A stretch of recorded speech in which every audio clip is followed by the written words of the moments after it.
André Sanches e a Paula Abbe estão aqui na redação da CBN e da Rádio Globo.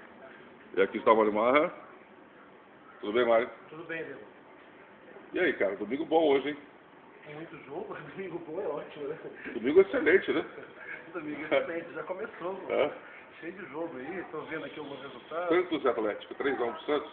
Será, Diego? Não. Santos é favorito. O time do Atlético vai jogar com 3 zagueiros, o Vanderlei Luxemburgo coloca o Cáceres no banco e coloca o Erley centralizado. Eu acho complicado. O Valdívia estreia hoje, dá outra cara pro Palmeiras. O Palmeiras ganha o jogo. Com toda certeza. Outra cara, A é? cara já é diferente. Porque o time do Palmeiras, depois do resultado, já respira mais aliviado.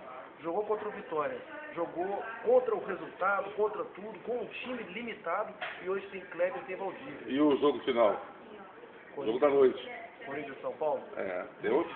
Não, né? Muito difícil. Vai dar o Mário Marra. É difícil. Eu estava dando uma olhada nos Você dois tá times sempre são em cima muito, do muro, Mário os dois Marra. times são muito parecidos. Eu acho o time do Corinthians um pouco melhor. Mas não dá para afirmar, Deva, é clássico. Eu vou cravar que vai dar São Paulo hoje. Você acha que vai dar São São Paulo? Paulo ganhou. Eu acho que dá Corinthians com muita dificuldade. Meu Deus. Olha aqui, hoje vai ser uma transmissão especial lá, porque de última hora o Marcelo Gomes perdeu a voz, não vai narrar o jogo. Então nós vamos transmitir os 3 jogos de hoje. Vamos fazer um esquema inédito. Mas não se assuste, é só porque o Marcelo Gomes ficou doente de última hora.